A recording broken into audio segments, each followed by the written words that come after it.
അതാണ് നമ്മുടെ വീട്. നീ നേരെ അടുക്കളയിലോട്ട് എന്നൊരു ചായ ഇട്ടോ. ആ, അവിടെ ഇരിക്കുന്ന ആരെയും മൈൻഡ് ചെയ്യണ്ട.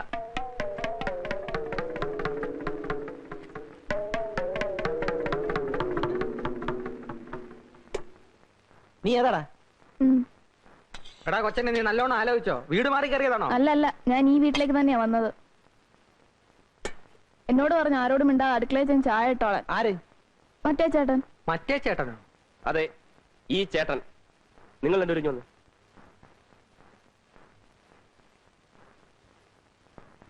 ദേ, ഒരു കാര്യം ഞാൻ പറഞ്ഞേക്കാം.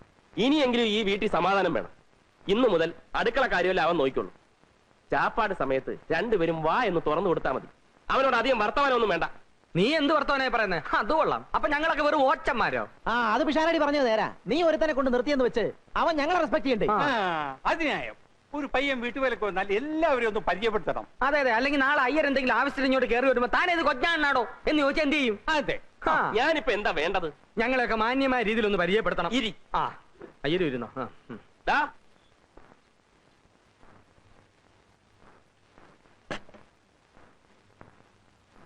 ഇന്നു മുതൽ നിനക്ക് 3 ചേട്ടന്മാരാണുള്ളത്. 3 അല്ല 4. 3 ചേട്ടന്മാരും ഒരപ്പൂപ്പനും. എല്ലാവരെയും നീ ഒരുപോലെ കാണണം, സ്നേഹിക്കണം, അനുസരിക്കണം. എന്താണ് അവന്റെ പേര്? രാംകുമാർ ചെങ്ങമനാട്. നീ ചെങ്ങമനാട് മൊത്തം മേടിച്ചോ? അല്ലേലും രാംകുമാർ എന്നൊക്കെ വിളിക്കാൻ വലിയ പാടാ. വല്ല IAS ഓഫീസറെയും വിളിക്കുവാന്ന് ചോദിച്ചു. നമുക്കിവനെ രാമാന്ന് വിളിക്കാം. വിളിക്കാനൊരു സുഖമുണ്ട്, പുണ്യവും കിട്ടും. രാമ രാമ. അത് മതി. എന്താടാ എന്റെ നക്ഷത്രം? ചിത്തിര. എന്താ?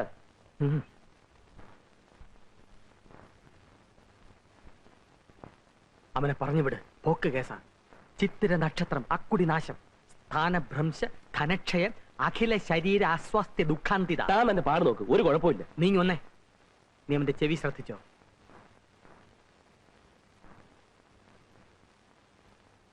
ആനച്ചെവിയാണ്, അതായത് കൃത്യബോധവിഹീനൻ. നിനക്ക് മനസ്സിലാകുന്ന ഭാഷയിൽ പറയാം, ഗജ ഫ്രോഡ്. അത് ഞാൻ നോക്കിക്കൊള്ളാം. എല്ലാം സാറ് നോക്കിക്കൊണ്ടാ മതി. തൽക്കാലം അവനൊന്ന് പണി ചെയ്ത് തുടങ്ങട്ടെ.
എങ്ങനുണ്ട് ഊണ്?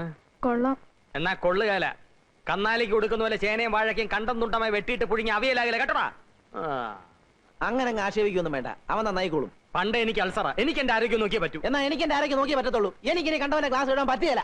വേലക്കാരൻ വരുന്നതിന് മുമ്പ് അതിന്റെ കുഴപ്പം, ഇപ്പൊ വന്നപ്പോ അതിലും കുഴപ്പം ഉണ്ടോ? ഓ, അങ്ങനെ എനിക്ക് വേണ്ടി വെയിറ്റ് ചെയ്യുന്ന പതിവൊന്നും ഇവിടെ ഇല്ലല്ലോ. എന്നാ ഉണ്ണുന്നതിന് മുമ്പ് കുറച്ച് വെള്ളം ബാത്റൂമിൽ വെച്ചേക്കണം, ഉടനെ ആവശ്യം വരും. ഓ, അത്രയ്ക്ക് പോറൊന്നുമല്ല. നീ എന്തിനാ അവന്റെ സൈഡിൽ നിൽക്കുന്നേ? പിന്നെ ഇയാളെ ഉണ്ടാക്കും. നിങ്ങൾ ഇങ്ങനെ കീരിയും പാമ്പും കളിച്ച് ഇനി എന്നെ മണ്ടനാക്കാൻ ശ്രമിക്കണ്ട. എന്ത് പ്രശ്നം വന്നാലും 1 മാസം അവനിവിടെ നിൽക്കും. അതിനാകും വെച്ച് ഞാൻ അവനെ എല്ലാം പഠിപ്പിച്ചെടുത്തോളാം. അല്ല, അവനെ പഠിപ്പിച്ചെടുക്കാൻ അങ്ങ് തീരുമാനിച്ചു. എന്നാൽ അവൻ എവിടെ കിടക്കും? അവനിവിടെ എവിടെയെങ്കിലും കിടക്കും. അവനെന്താ ആനയാണോ? ആനയല്ല, ആന ചെവി. ചിത്തിര നക്ഷത്രമാണ്, സൂക്ഷിച്ചില്ലേ ഇരിക്കുന്നിടം തോണ്ടും. അവൻ പിഷാരടി കൂടെ കിടന്നോളും. പറ്റുകയല്ല. ഒരു വർഷത്തേക്ക് ആരുമായും സഹശയനം പാടില്ല. ഓമനക്കുട്ടൻ്റെ കൂടെ കിടക്കട്ടെ. എല്ലാം ഓമനക്കുട്ടന്റെ പള്ളിക്ക് വെച്ചു. വൈകുന്നേരം വരെ പണിയെടുത്ത് രാത്രി സ്വല്പം പാട്ട് കേട്ട് കിടന്നുറങ്ങുന്നതാണ് എന്റെ ഏറ്റവും വലിയ സന്തോഷം. അത് പങ്കിടാൻ ഞാൻ ആരെയും അനുവദിക്കില്ല. ചെറിയാച്ച ഒന്ന് സഹകരിക്കും. അയ്യോ, അത് മാത്രം പറ്റിയല്ല. നിങ്ങൾക്കറിയാമല്ലോ, കാഞ്ഞിരപ്പള്ളി തന്നെ സ്വന്തം അനിയൻ വന്നിട്ട് ഞാൻ എന്റെ കൂടെ കിടത്തിയോ? കയ്യിൽ നിന്ന് കാശ് കൊടുത്ത് ഹോട്ടലിൽ മുറി എടുത്ത് കൊടുത്ത് താമസിപ്പിച്ചു. എന്റെ കൂടെ ആരെയും കിടന്നാൽ എനിക്ക് ഉറക്കം വരികയില്ല. ഇവനെ എവിടെങ്കിലും ഒന്ന് കിടത്തണമല്ലോ. എവിടെങ്കിലും കിടത്തിയാ പോരാ, ഭദ്രമായിട്ട് കിടത്തണം. എന്തൊരു സംസാരം ഇത്? മൈക്കിൽ കൂടി വിളിച്ചു പോകുന്നല്ലോ. ഞങ്ങൾ അയ്യരുടെ ഗതികേടിനെ പറ്റി സംസാരിച്ചിരിക്കുകയായിരുന്നു. സമയത്ത് വാടക കിട്ടുന്നില്ലെന്ന് ഒഴിച്ചാൽ പിന്നെ എനിക്കെന്താ ഗതികേട്? എന്താ ഗതികേടെന്ന്? രാത്രിയിൽ അയ്യര് ഉറങ്ങാൻ കിടക്കുന്നു. പെട്ടെന്ന് തൊണ്ട വരലെന്ന പോലെ നെഞ്ചിൽ ഒരു വേദന.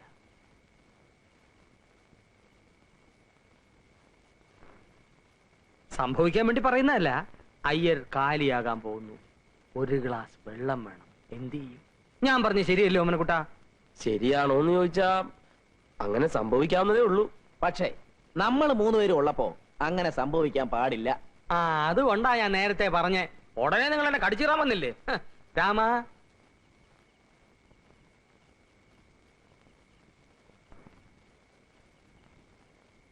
രാമ, നീ പകൽ മുഴുവൻ ഇവിടുത്തെ പണിയൊക്കെ തീർത്തിട്ട് രാത്രി അയ്യരുടെ കൂടെ പോയി കിടന്നോണം. പോത്തുപോലെ കിടന്ന് ഉറങ്ങാനല്ല. നട്ടപ്പാതിരാക്ക് അങ്ങേർക്ക് വല്ല വിമ്മിഷ്ടമോ ശ്വാസം മുട്ടലോ എന്തിനാ ഇങ്ങനെ കൂടെ കൂടെ പറയുന്നത്? പയ്യന് മനസ്സിലാകണ്ടേ അയ്യരെ? വന്നാൽ ഉപകരിക്കാൻ വേണ്ടിയാ.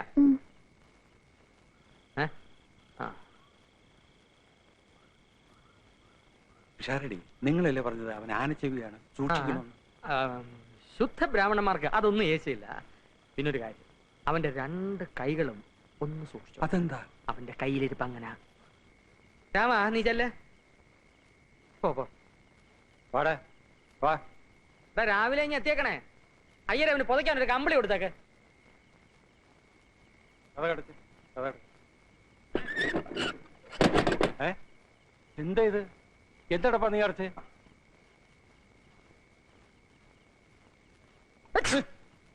എന്താ ഇത്? ഞാൻ തുമ്മിയതാ. ശ്ശോ.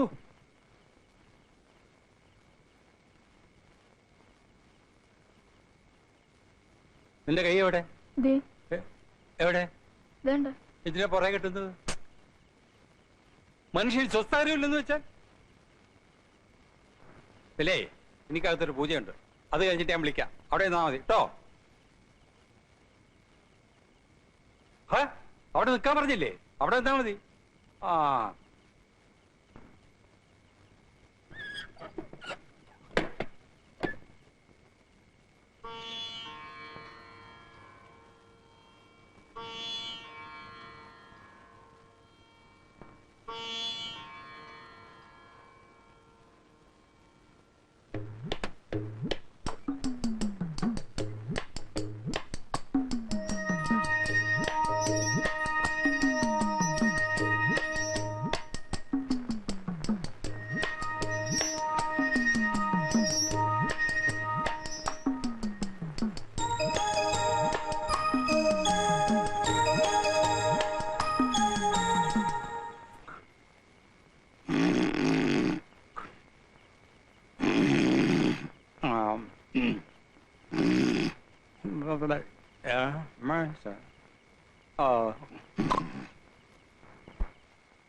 എന്താ ഇത്?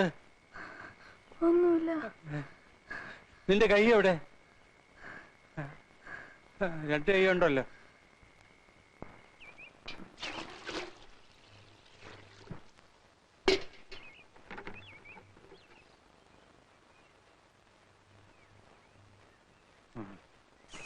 ഞാൻ ഇവനെ പറ്റി പറഞ്ഞപ്പോ ആർക്കും വിശ്വാസമായില്ല. ഒറ്റ രാത്രി കൊണ്ട് അയ്യർ ഈ പരുവത്തിലായില്ലേ? ഷാരുടെ അല്ലേ പറഞ്ഞത് ശുദ്ധ ബ്രാഹ്മണനെ ഒന്നും ഏൽക്കില്ലെന്ന്? ശുദ്ധ ബ്രാഹ്മണൻ അതൊന്നും യേശുവില്ല. അയ്യർ അതല്ല എന്നുള്ള ഇപ്പൊ മനസ്സിലായല്ലോ. ഈ നിമിഷം അവനെ ഇവിടുന്ന് പറഞ്ഞു വിടുന്നതാണ് ബുദ്ധി. അവനെ പറഞ്ഞിവിടെ ഇയാൾക്ക് ഇത്ര ധൃതി എന്തുവാ? ആരും ധൃതി വെച്ചിട്ട് കാര്യമില്ല. ഒരു മാസം അവൻ ഇവിടെ നിൽക്കും. അപ്പൊ കിടപ്പ് വീണ്ടും പ്രശ്നമാകും. പ്രശ്നമാകില്ല. നറുക്കിട്ടെടുക്കാം. ദാ നമ്മുടെ 3 പേരുടെ പേരും ഇതിനകത്തുണ്ട്. അയ്യരെടുക്കട്ടെ. ആരുടെ പേര് വരുന്നോ ഒരു മാസം അവൻ അയാളുടെ മുറിയിൽ കഴിയും. ആ, നറുക്കെടുപ്പൊന്നും പറ്റത്തില്ല. അതെന്താ? ഇവൻ ഇതിനകത്ത് നമ്മുടെ രണ്ടുപേരുടെയും പേര് മാത്രം എഴുതിയിട്ട് കാണൂ. ആ, അത് ശരിയാ. ആ, ഒന്ന് നോക്കട്ടെ, വിശ്വസിക്കണേ. എന്റെ പേര് വേണ്ടട്ടോ. അയ്യരെ പേരൊന്നും എഴുതിയിട്ടില്ല അവിടെ ചുമ്മാ. ഓ. ആ, ഉണ്ട്. ആ. വിശ്വാസമായല്ലോ. കുലുക്കാവല്ലോ. ഓ,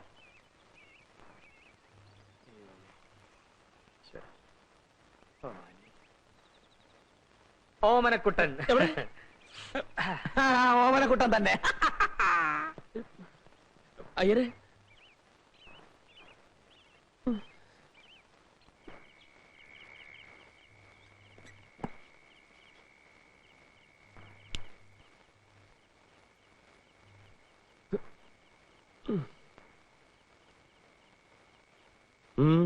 ഉറങ്ങണം.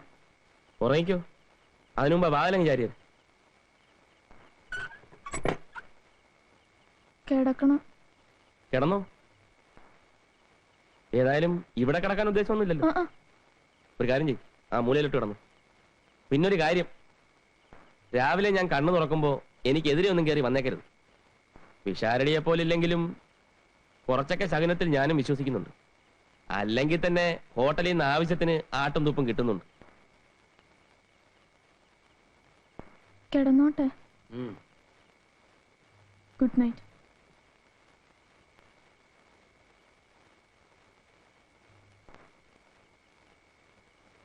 പാട്ട് ഇഷ്ടമാണോ? ഇഷ്ടമല്ലെങ്കിലും ഞാൻ ഉറക്കം വെക്കും, സഹിച്ചോണം. Good night.